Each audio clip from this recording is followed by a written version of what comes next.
It's Marion. It's Marion. Marion. And then it's Dampier-Jeans. It's just as it spells, it is said. So it's Yeah. Dampier-Jeans.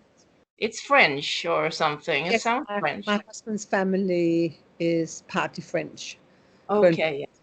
So it comes from there, and we just kept it together, the Dampier and then the jeans, yeah. Yeah. When I lived in Denmark, I was called Jensen. So we are not too far away from the jeans and Jensen, really. No, okay. And for people who hasn't listened to me, my name is Ingrid Nilsson, and I live in Sweden, and I interview different mediums. I have recently begun with this channel, and I have seen you on TV. That's right. Yes. Would you like to tell a little bit about that, how you got into TV?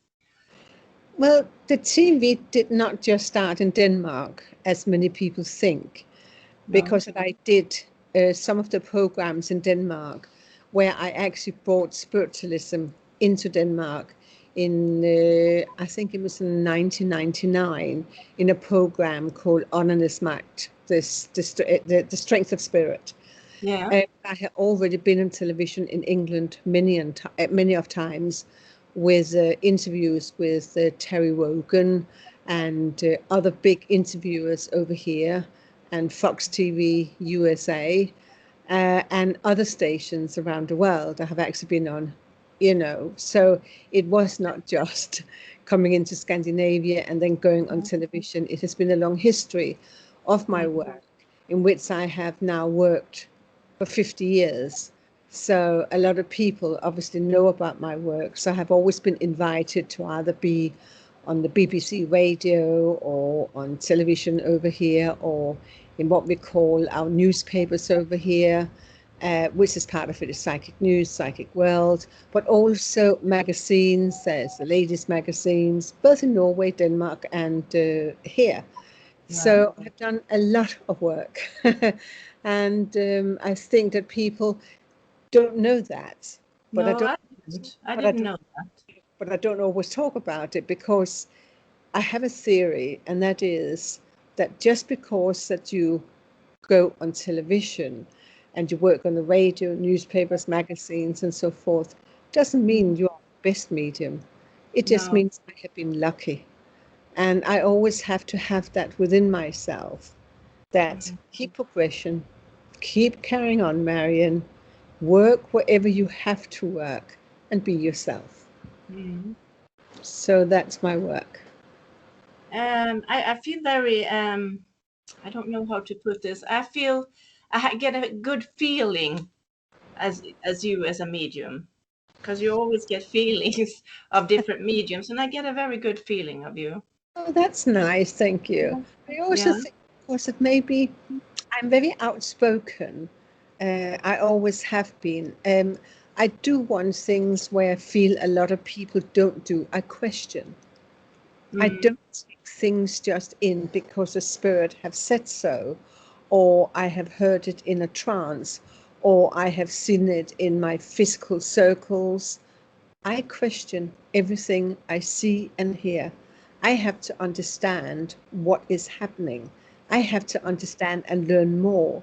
So I think it's because of my questioning I'm doing in very simple form, because that being a dyslexic, it's quite difficult to write things down and keep it installed in the mind. So by doing the research and going into finding out certain words or things that's happening, I find that it's actually helped me to proceed as a medium and never be afraid of exploring mediumship, if it is on the mental level or the physical level. I really do love that. But where did you begin? You said 50 years, so it must have started a long time ago. And how did you get into this? It actually started with my parents. My mother was Norwegian. She was born in North Norway, and my father was then born in Denmark.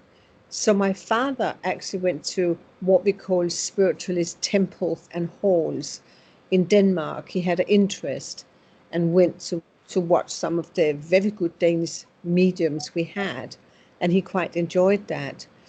And my mother, she had always had this kind of, I can always say, phenomenons around her from the north of Norway, this sort of nature spirit, nature things with her, but was maybe a little bit more afraid to stand out to talk about it because she might think that she was crazy. So she kept a lot of things to herself.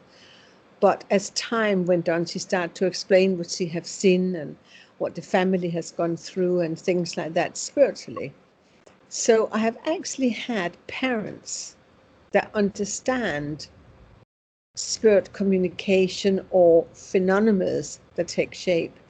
So when I sort of grew up in Denmark, it was, what was I, 20 minutes old or something like that, when my grandfather came through and told my father that I will actually be a medium.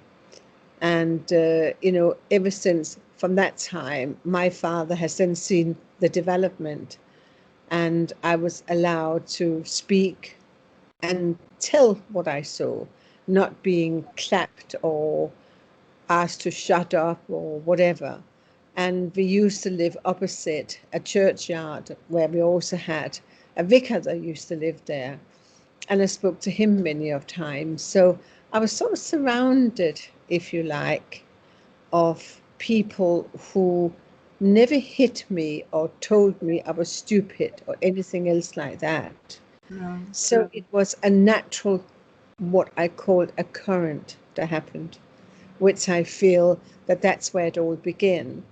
And then when I finally left my town, I was born in Denmark, and went to Copenhagen, I remember on one time when I sat with friends there, we had table levitation, and that just went up to the air and came back down again. And the next things I knew, that I was given a ticket to come to England. And I have never thought about coming to England before, but I thought, why not? And I was 19 at the time. And I thought, well, let's go and see Swing in London, Carnaby Street and King's Road and all that. That's what I was interested in. And I was over here for maybe about 10 days or something like that. And I was liking it so much, I was going to see if I could find a place to live, because I thought, well, move over here because it's a good place. And I got off a railway station, and it was in South London, and it was a nice place. Anyhow, I got off the train, and a piece of paper blew from the station and landed on my chest. And I thought, I wonder what that is. Took it off and just stuck it in my pocket. And I went to look at this place, and I got met by the people who lived in another flat. And he asked me to come down and have a cup of tea until the man came who owned the flat so I could rent it. And as I was sitting in the kitchen, I was saying to Jill Jackson, I was saying, oh, I got this piece of paper. Do you know what it's saying? And I gave it to her. And she sort of looked at it, and her mother looked at it, and she sort of looked at each other. And I said, I don't know what's on it. Is it all right? She said, well, apparently you have been invited to a service talking to the dead at 7:30 tonight in West Norwood. And I looked at them. I went, what do you mean talking to the dead? And she said, apparently there's a spiritualist church there, and they are having a service tonight, and you're invited. And I was like this with it, just couldn't understand. So Jill sort of said, and I've never met her before, let's go down here, let's have a look at the spooks, let's see what's happening. So we went down to the church and walked up and down, didn't dare go in.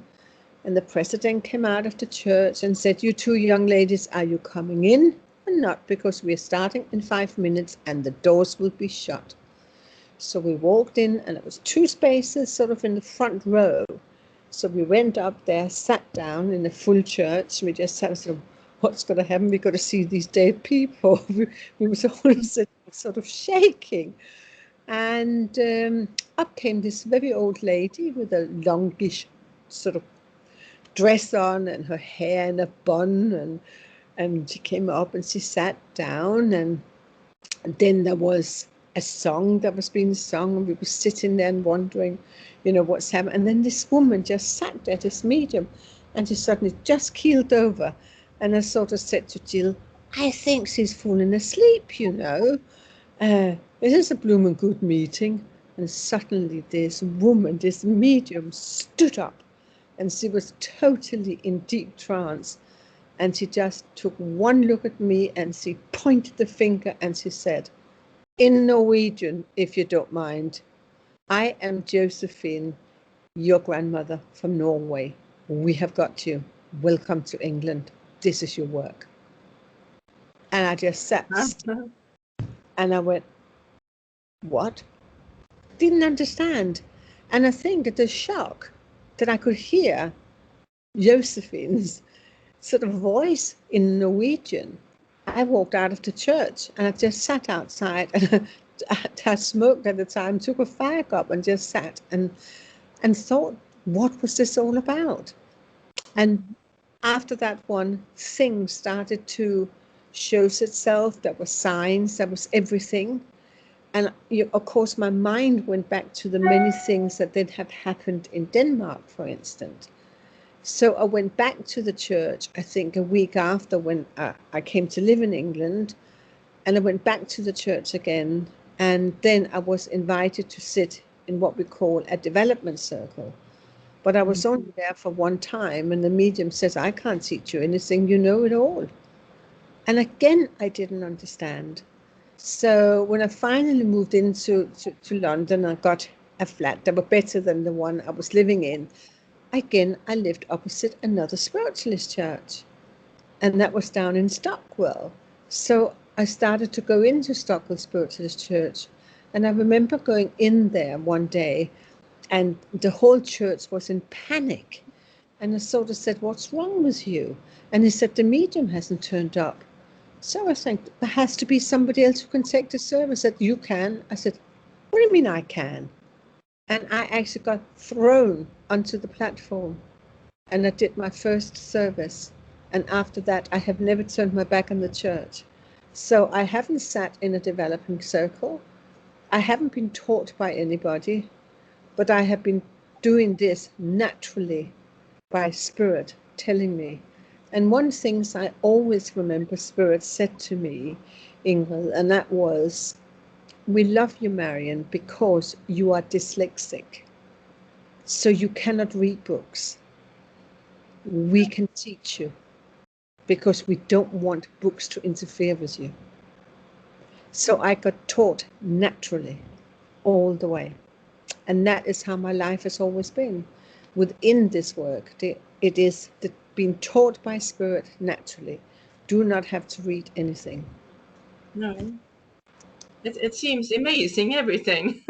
Yeah. And, it's fascinating, isn't it? Yes. So from there off, I think I went from this sort of mental sort of demonstration, in which I did in all the big churches in London, Belgrave Square, wherever I went, all over. I loved it. But then suddenly I was invited to see physical mediumship, in which people never talked about. And my husband and I was invited to go and see Leslie Flint, the independent voice medium, who is very famous throughout the world. And he lived in Paddington. And we then went together with another man called Peter, who invited us, and sat there in this room that looked a little bit like a cinema. And in came this elderly gentleman at the time called Leslie Flint, and sat on his chair. And there was a tape recorder. And I think we must have been about 12 people there or something like that. And then I remember the light dimmed, and I went, oh God, it's got to go dark here. I have never sat in the dark before.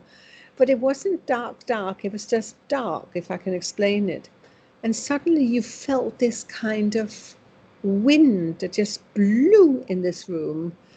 You could feel movement of air and wind, and we went, oh my God, what's happening? And suddenly we heard this voice that came sort of a half a meter upon the medium Leslie Flint's head. And this little cock boy just went, "Hello, everybody all right, Docky?" And I went, "Oh my God." And my husband went, "Oh my God." And we sat there, and there was a conversation going on with spirit from the other side in independent voice. The medium Leslie Flint was awake. He wasn't in any trance or in anything. He was talking to the spirit, and we were talking to the spirit, and it was just going on. And then after going to see Leslie, we then, was invited many times to go and see Leslie. There was one day, and I think that's really, I sat like this, and this voice just came out, and he said, "Marion, Marion." And I went, "Yes." And you could hear Leslie saying, "I think he's a foreign." And he said, "Marion, det din far, it is your father." And I went, "Oh my God." And again, Leslie said, "What has he said?" I didn't understand a word. And I had to explain to Leslie that it was my father who came through, and he actually spoke Danish. And Leslie said, "Well, at least I can't cheat. I can't speak Danish." He said like this. And that's again, I realized from that moment that spirit do speak other languages on the other side. They can come through with other languages. We all don't have to speak English. They can speak whatever language. And I have heard this many of times, and have been able sometimes within my own work, suddenly Italian came through, and I could say small things in Italians and names and things like that by listening very carefully. So these are the things that I always have researched, the physical side of it, which this time was known as independent voice. And that, of course, went on to where I went into what is called a physical circle, where we had, and I mean full materialization. We have to be very careful when we say that, but this was full materialization. Seeing spirit walking around. And on one stage, I was down in Dorset. I was invited down to see another medium in Dorset. And I remember going there, nobody knew who I was, so I didn't know who they were, only the woman who invited me. And I was sitting there, and suddenly in the middle of the room, we could see a man walking around, and you could see him sort of swinging around looking, and he suddenly stood still. And this man suddenly walked straight over to me, stood in front of me, looked at me like this, and he said, "Is that you, Marion Dampier-Jeans?" And I went, "Yes." And he said, "Hi, Marion." I went, "Hello." And he said, "This is Gordon Higginson." I said, "My God, Gordon," because we have only done, I think, a couple of years before his death, we did a radio program together, radio BBC 4 in London. And I said, "Oh my God, Gordon." And he put his finger in the air, and he said to me, "I'm going to tell you something." And I said, "What's that?" He said, "Don't you ever give up the spiritualist churches in England. They need you and will need you in the future." And then he disappeared. And I was sitting, I thought, what's he meant? Why did he say that? And these are the kind of things I've been going around puzzling on for years and years, until I realized, well, we are in a situation right now where lots of our spiritualist churches are closing, literally closing down. People not going to our spiritualist churches anymore. We have got stagnant with mediumship. The mediumship has become quite appalling. The philosophy are non-existent. And sometimes the people who do run the spiritualist churches have no knowledge of anything, not teaching anymore. I have been on the platform, and I have sort of tried to ask people, which I did about 3 Sundays ago. I went into a spiritualist church, and there was very few people there because we had the lockdown. And I thought, instead of giving a talk upon spiritualism, I would like to ask a question. And that's never done on a platform. So I did. I turned around and I said to a lady who was there, I said, may I ask you a question? And she said, yes. And I said, why are you here? Why have you come to this place?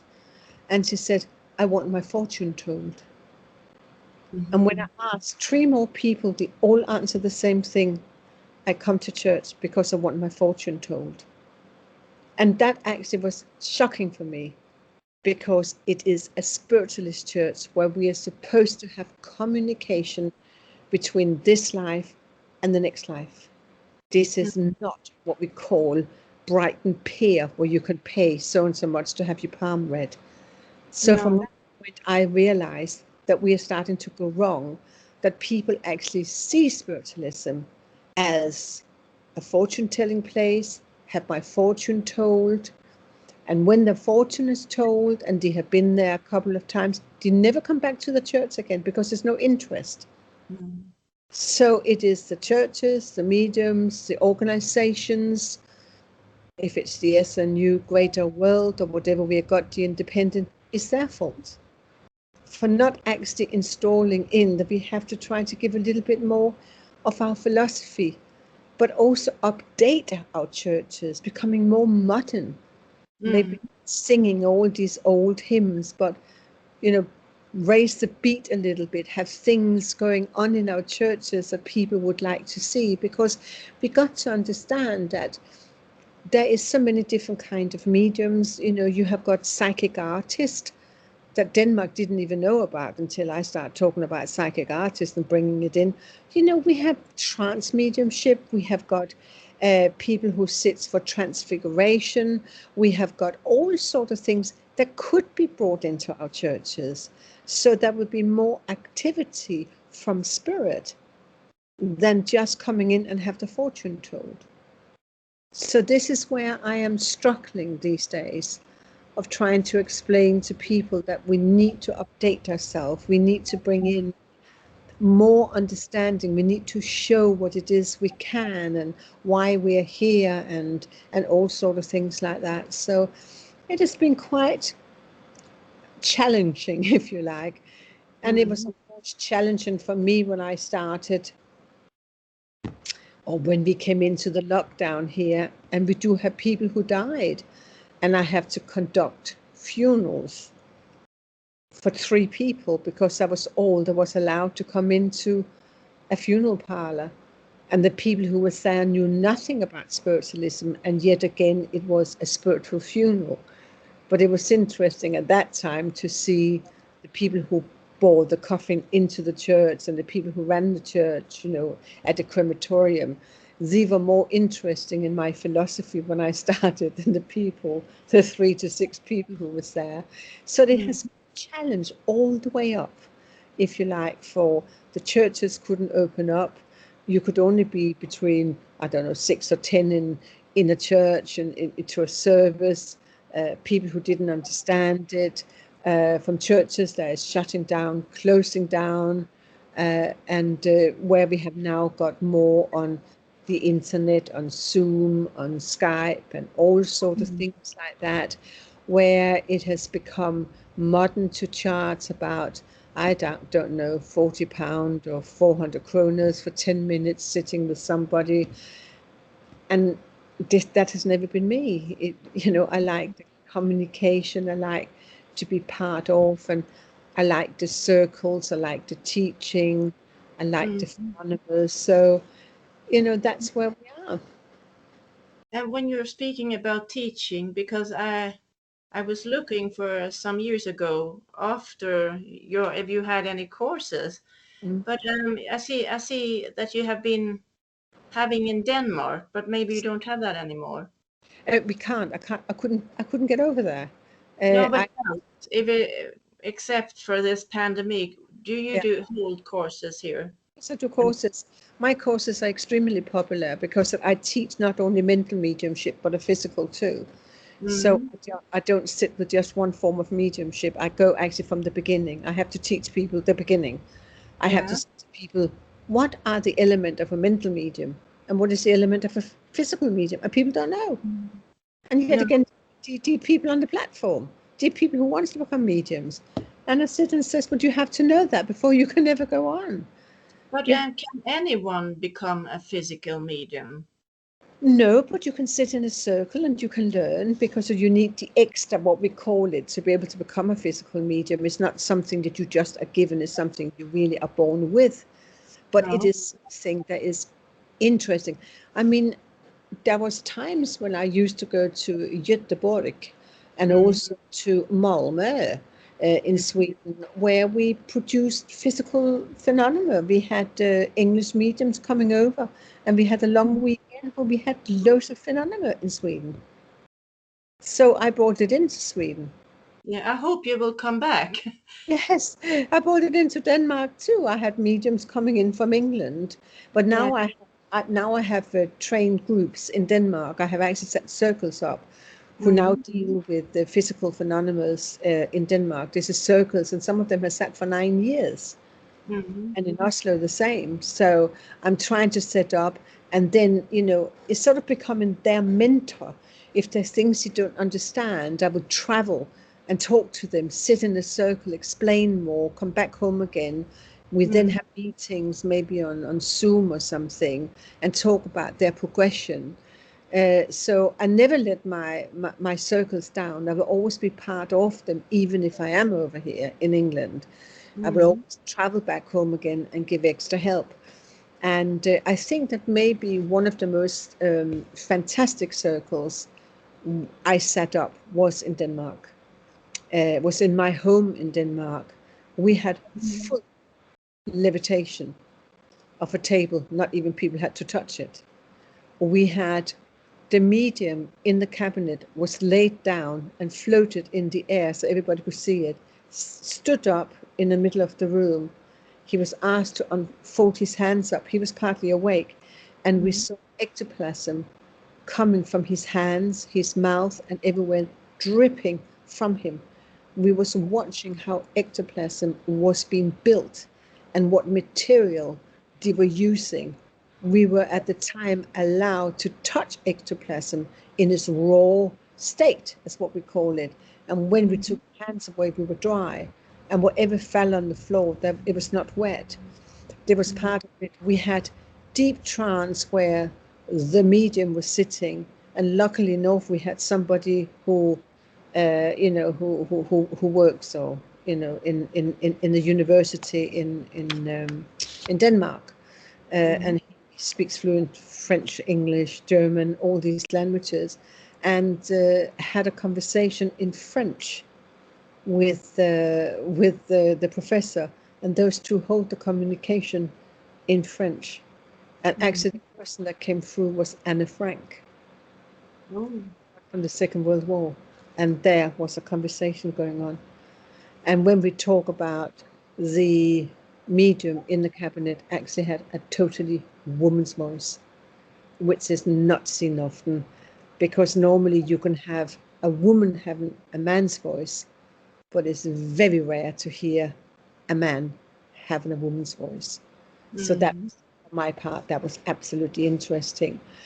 And another time we had the circle, we were sitting, and again we had a full materialization, full materialization in the room.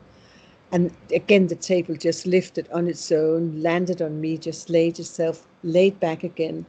We had two mediums at the time, one sitting in the cabinet, one sitting outside, and you could see the ectoplasm streaming from the medium's nose and ears and going into the cabinet, going around the room, coming back in again and coming into the room.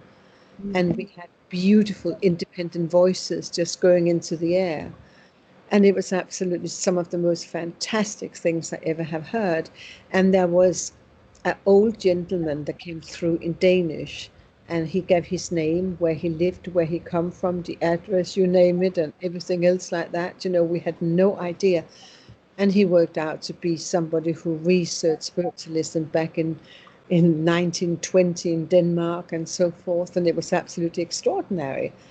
And then we had music on, and we had a little tape recorder going, not forgetting that we also filmed it and we also recorded it. That was something else. I insisted to film things, and I insisted to record everything. But here we had this beautiful pieces of music of a very famous Danish singer called Utzen, Bodil Utzen. She was fantastic, sitting there, just singing on record. And suddenly, in the middle of the room, we saw another figure standing, and Bodil Utzen herself stood in the middle of the room, singing to her own record. So now we have two voices going. Yeah, it's amazing. I've never seen anything like that. You sit like So then this. can you, when this happens, can anything go wrong? It has never gone wrong with me or where I have been. I think that we have that kind of knowledge. I am so aware, but I have been, and I have to say, seen other mediums working in trance and so forth, and I have to stop it and say, that's it, finished. I knew it was totally a swindle. It was very bad. I have seen the worst part of mediumship. I've seen the swindle. I have seen the swearing. I have seen I can't tell you. And I get so angry when this happens, because Is that negative energies, or is it the medium? it's negative from the medium itself. You see, I learned very fast about mediumship, and that is, don't think that mediumship is for money. No. It is teaching. And these mediums took a phenomenal lot of money. So I think that when they started, they were probably very good. But as time went on, it became commercially viable for them to travel and to use their ability. Yeah. And then start to go wrong. And this was part possession by spirit, or whatever you want to call it. It was part of egotism. It was part of everything. But there was one point in Norway, funnily enough, I was sitting, had a whole group in, and the medium, and it became so bad in Norway that I asked the medium to go back into the cabinet and for the spirit to disappear totally, because I wouldn't have this, and I knew that we was on a danger level here. And when we actually put the light back on again, I've got this one here, where the cabinets were, we have got curtains around it, and the medium's neck was put around the curtain, and he was being hanged. So do not talk to me. There's not bad power also from the other side of life. And I again had to go and rescue him to get that off him quickly, so he wasn't hurt. So yes, that is two sides of mediumship here, and that is, you always have to be very careful what you do. You have to know what you're doing. Don't go into this for fun. Study it, learn about it. For the people who can read about it. Go to services if you're lucky enough to be in a place where you have got spiritualist churches. Learn as much as what I have done. Try to sit in a circle if you can, but don't develop yourself. That's not what this is all about. Develop spirit to get through. Let them take over. Do it in a good way. And I think, often in Denmark, I have got priests from the churches in Denmark, and great friends with them. And they have asked, could we ever come and see it, Marion? I said, certainly. So I will always invite, a priest in to sit in a circle, or come in and see what is happening. So it is always done with dignity with me. As I said, we have professors that has done it. I have sat with scientists and all sort of things like that. And sometimes when that happens, it's quite extraordinary what comes through. It's quite fascinating, I have to say. It's really fascinating. And there's things today I can only say I am trying to understand why these things are happening. And that has been going on for something like 12 years, and I still don't understand. It is it is 12 years, and I'm sitting, and it would disappear, and then it would come back again, and I can tell you what it is because it's quite fascinating. I had to remove my glasses. I was very still one day, and I would just sit and I called it just a tune, not meditate, but just a tune to the environment around me with spirit. And suddenly, it's almost like a strip of paper that comes past my eyes, a little strip of paper. And in that paper, there is written things, literally written things. But when it comes past my eyes, it goes so fast that you will see me sitting. I'm trying to read it, but it is so fast I can't read it. And sometimes I can find a word or two that comes out of these, written things. And what happened was I was again in Norway working, and there was some kind of, I don't know, scientifically kind of writing that came out. And I went, I wonder what that is. And I remember taking a piece of paper and then drawing it. And I started saying to everybody, do you know what this means? And of course, none of us are scientists at all. And I remember there was two symbols in there, strange things. I was just watching it. And I just took it with me, and I thought, I don't know what that is. And I thought, fine. And then about 2 years ago here, I had a gentleman who came from Devon. He's a scientist. And we were sitting there. I said, hang on a minute, David, would you look at something for me? And he said, certainly, Marion, what can I do? So I went over because I had hid it behind me. And I took it out and saying, look, this came, but I don't understand what it is saying. And he sat there looking at it, and he looked at me. And he said, where is it you come from, Marion? And I said, oh, I'm originally from Denmark. And he said, do you know of a scientist called Niels Bohr? And I said, yeah. I said, he was very famous. He escaped Denmark during the Second World War. And he said, that's his acquaintance. It is what he built. This is what he did. And I said, but what does it say? And do you know what it said? No. Speed and light. Pardon, once more. Speed and light. What did he mean by that? The speed and the light. Speed and light. Spirit. Little of speed and light. Speed and light. That's what it said. Speed and light. Speed and light. That took about 12 years. So this must be patient.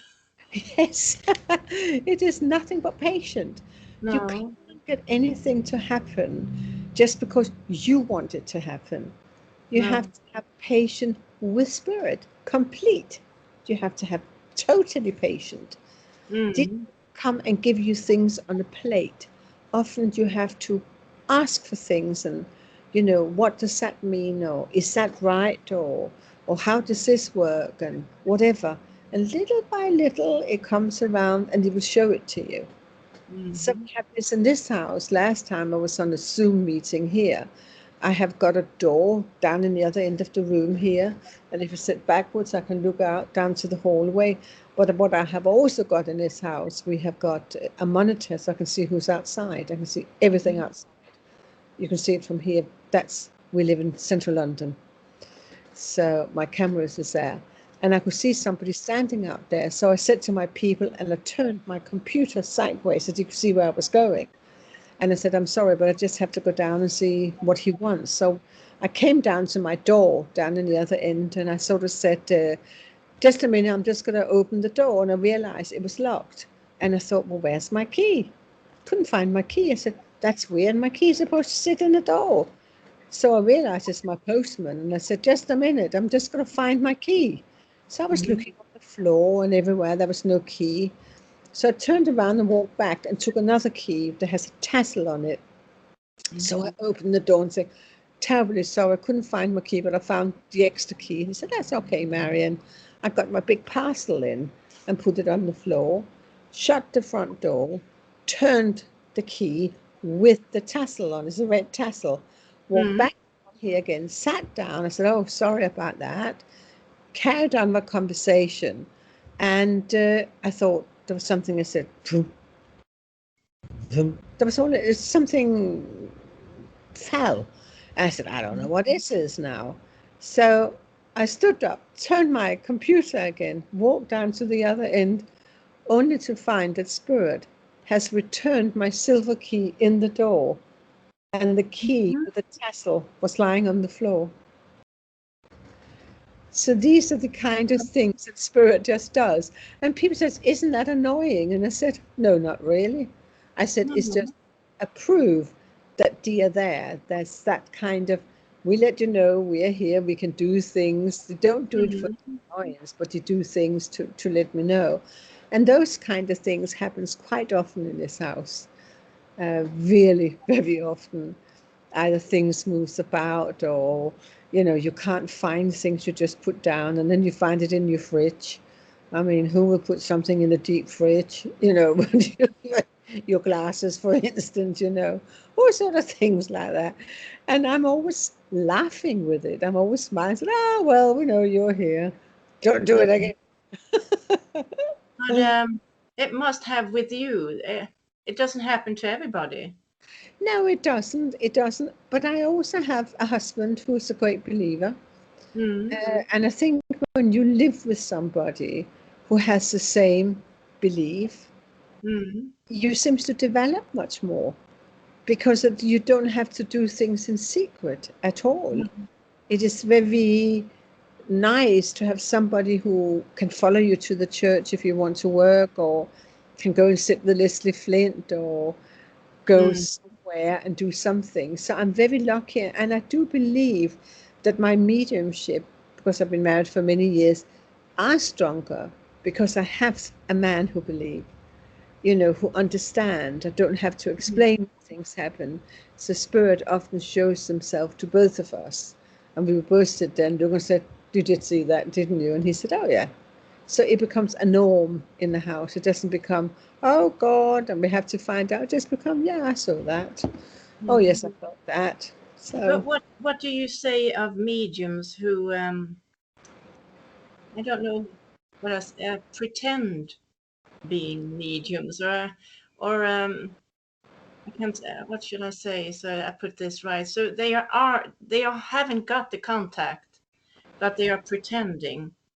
I think that they probably are more psychic in what they actually are medium. And psychic is obviously astrology or numerologist, or whatever you want to call it, people who can read cards, or whatever. I feel sad because the word medium is really taken out of concept totally. And a lot of people sort of say that you should go to a school and learn, because we have got Stansted Hall here, we have got other places you can go. But it's not everybody that can afford the prices that you charge for a weekend course or week course. It's very expensive. So I always say to people, go to your church to learn. But you learn when you sit in the church, and you learn to watch the medium, and you know when you've got a contact. You know. I don't like when a medium stands in the church and maybe go to a person and sort of say, I've got a father here. And the woman goes, no. Well, it could be your grandfather. And the woman sort of looks, it could also be your granduncle. Or it could be, and roll off what it could be.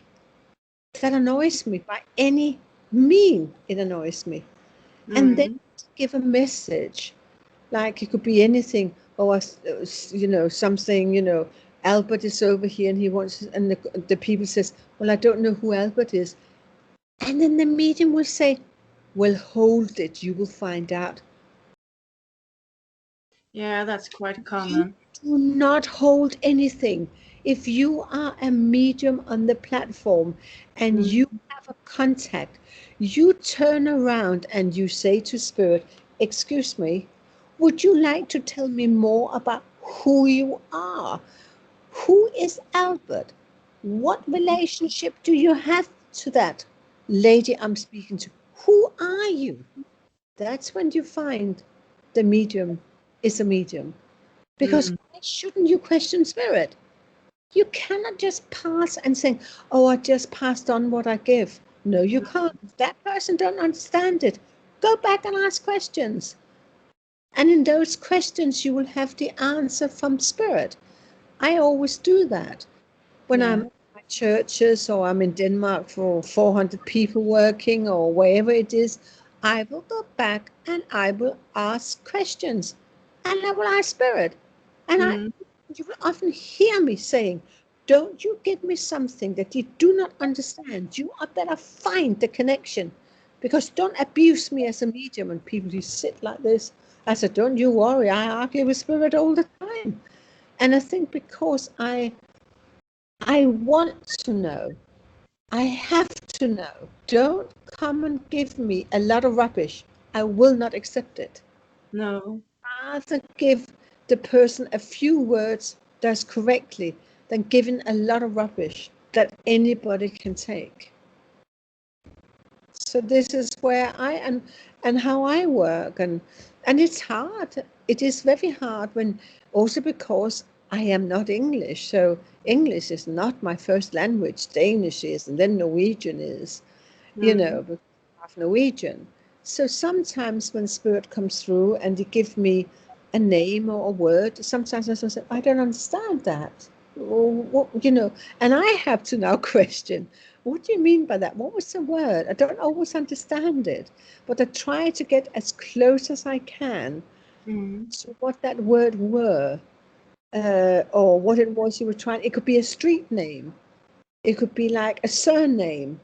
And I would say, I will try to get as close as I can, and I will come out with it. That's right, Marion. And then you say it the right way. And that could be in Irish and Scottish and any other language. But it's try to listen, to understand what it is you're trying to say, and just come as close as you can to it. It doesn't have to be perfect, but it has to be as close as you can. Mm. Well, you are teaching a lot of people now, for those who will be listening at this. Yeah. But and do you find any spirits difficult who won't cooperate? What do you say? Vad heter det? Communicate.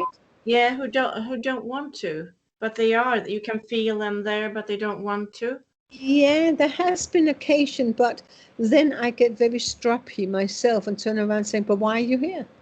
Mm. You cannot just turn up so I can see you or feel you by not giving a message to the person who's here.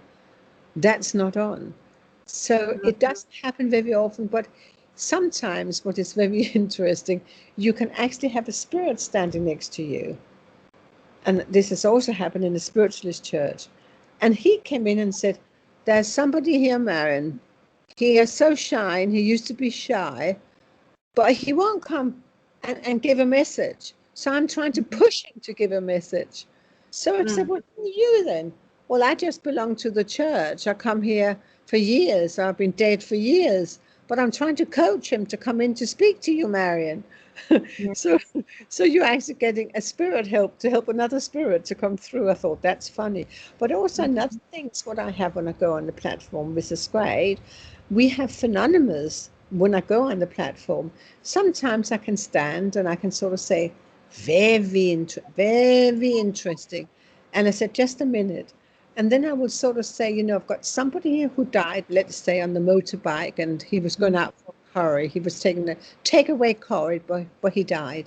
And Yeah. suddenly, the first 5 row of the church can smell the curry. And they all go, I can smell the curry. And I said, that's good. And you actually have so many people smelling the curry. It's fantastic when you can also use the sense of smelling Yeah. church. And then phenomenals happens where you would take the flowers out and lay them down, or you would take flowers and start swinging them in the air and filling my drinking glass in front of everybody. And then there's other times where I couldn't find my glass. That has disappeared totally. But not only did my glass disappear, the chairperson's glass disappeared. And everybody in the church that had a glass underneath the chair, that disappeared too. And then we and staggered in the corner of the church on top of each other. So phenomenon is happening. Let it happen. Come on, it's to show everybody that spirit is here. And we need more mediums like that. That we can bring that in and try to produce something to the congregation. When we get We don't have them churches here in we don't Sweden. I have think we more. have one in Göteborg. That's right. We don't have them in Denmark. We have one in Denmark too. We used to have about 30 in Denmark in the old time. Now we've got one left. Norway, they have got absolutely none. No. England, they have got hundreds, but they are shutting down. And we are so lucky by having our spiritualist churches here. But we also have to remember that spiritualism itself, and this is where I'm also teaching in Denmark, we have got different thought on spirit, because we have got the National Spiritualist Union, which is our biggest organization, but then we have the Christian part of it, which is a greater world.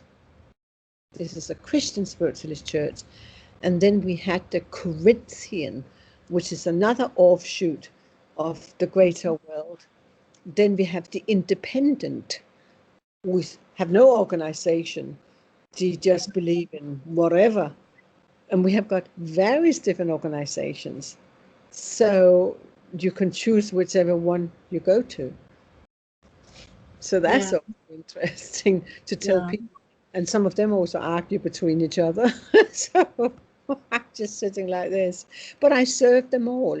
As I said, somebody said to me, would you serve a greater world, Marion? I said, why wouldn't I serve your greater world? But aren't you a SNU medium? I said, yes, I am. But I don't serve the National Spiritual Union. I don't serve the greater world, the independent, the convenient.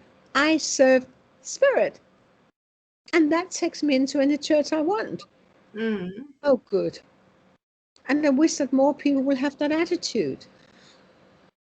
I just wish that people will have that attitude. Yeah. Well, it has been a lot to take in today with you. Yeah. And I think that it is my many years of experience. Yeah. And you also know I have written, is it 4 or 5 books in Denmark and into Sweden and up to Norway. And these 400,000 copies is the biggest ever book sold in for spiritualism philosophy. It has sold so many books and it's still selling.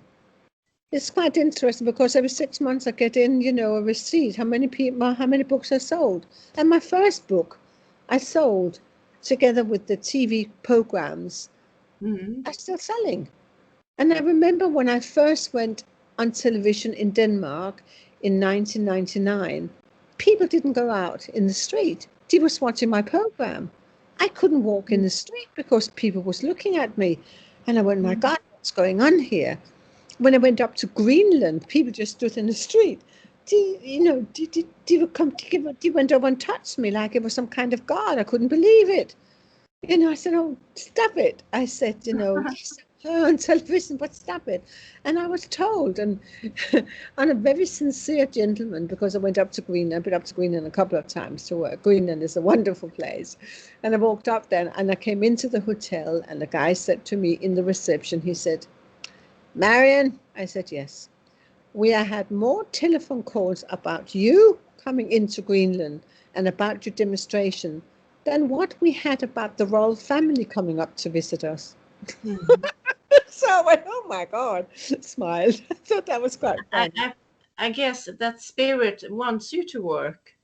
Yes.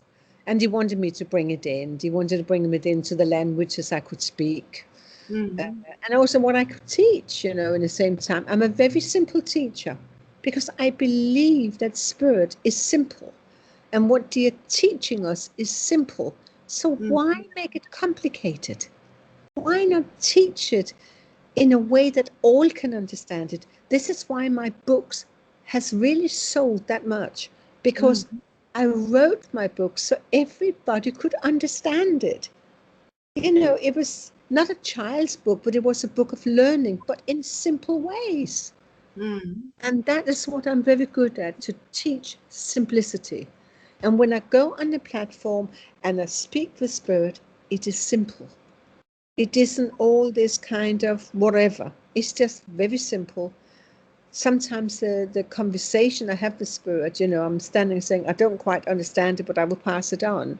And it's not everything in English I understand about district where they lived or how they lived years ago or what they ate on Sunday or whatever. This is things I don't know anything about. But I learn equally as much. And sometimes, I am so, no, you didn't, did you? And I'm standing, not even passing on the message, but I'm actually learning of what it is Spirit are telling me. And say, oh, sorry, I'll pass on the message. And I remember that. And my husband remembered it so well. And I was in a spiritualist church, and I was on the platform, and this gentleman came through, and I said, yes, what can I do for you, sir? And he said, my daughter is sitting down there. I want to speak to her. And I said, fine, fair enough. What is it you want to say? I want her to have my recipe. And I said, recipe? Yeah, he said. I won loads of competition. I was making something called bread and butter pudding, but I done it before that she could get the recipe. And she doesn't have the winning recipe. And I went, what? And I said, all right, then here we go. And I gave the woman the recipe that the father did not leave behind. And she just sat there and she said, my God. He said, that is the recipe, but I didn't know of that one extra ingredient that he put in, and that's how he won. So then she believes, she knows it's true. Yes. I mean, she was shocked. My husband and I, we just sat like this, but I have to say that about a month later, we went down to a cottage that the family had down in Wales, and I said to Simon, shall we make that bread and butter pudding I had from the spiritualist church? And we did. And I must admit, it was brilliant. It was lovely. It was really nice. So yes, I learned it that way. But do you work as a medium, and if people wants to contact you, can they do that? Or yes, I mean, I have always had clients. I have never not have clients. Even in these times here, I still have got clients. But you must also understand one thing. So this is where people, maybe that's where my mediumship is. I don't know. I just know that when I give a sitting from here, I don't have a clock that tells you how long my sitting's got to go on for. no? I work until I'm finished. So if it's an hour and a half or 2 hours, so be it. That's what it is. And what does I charge for my sittings? So little money. I charge about £40. That's 400 kroners for up to 2 hours sitting. I will not charge 70, 80, 90,000, 200, whatever. I will not charge it. I refuse. That is not where my mediumship is. That is not where my mediumship is. And maybe that is again the principle where Spirit told that mediumship is not for money, it's a philosophy. And you know something? Spirit has always provided for me. Always provided. I can go along and I can say to myself, oh my God, I've got a really expensive, let us say, mobile phone bill. Let's say it's 1,000 kroners or £1,000 or whatever. And I thought, I don't know how to pay it. And I will walk from my sitting room where I do my sittings. I will walk into the hallway, into the kitchen, and an envelope will be lying there. And I thought, where's that envelope come from? And I'll go in there, open it up, and there's 1,000 kroners in it. That's happening more than once. Okay, that's happened more than once. But things only comes in the need of times. But I can't turn around and say, I don't want to be ill, or I don't want to have problems or whatever. I mean, all those things is to learn, and we have to go through learning. So of course I get ill, of course there's problems, of course there's this and the other, but I managed to get through it all. I don't go to a medium to get the answer for it. I find my own answer. I work for it and so forth. So that's also something else, yeah. But Marion, I am very, very grateful that you accepted me to do this interview today. But and we could speak for a long time because you have so much to share to other people. And I have learned a lot here, just listening to you. So, and I hope other people will learn a lot. Because I guess today it's a lot about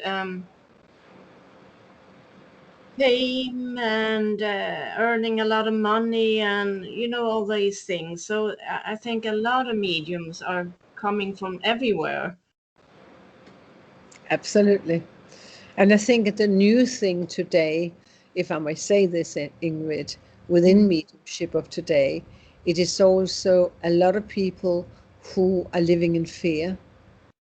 Mediums often talk about the devil. They talk about curses that have been put upon them, why they're losing their houses because of spells and all sort of things like that. That's what I mean, that spiritualism has really gone wrong. I am dealing it constantly, nearly every day, about this kind of thing. It's Yeah. no longer pure.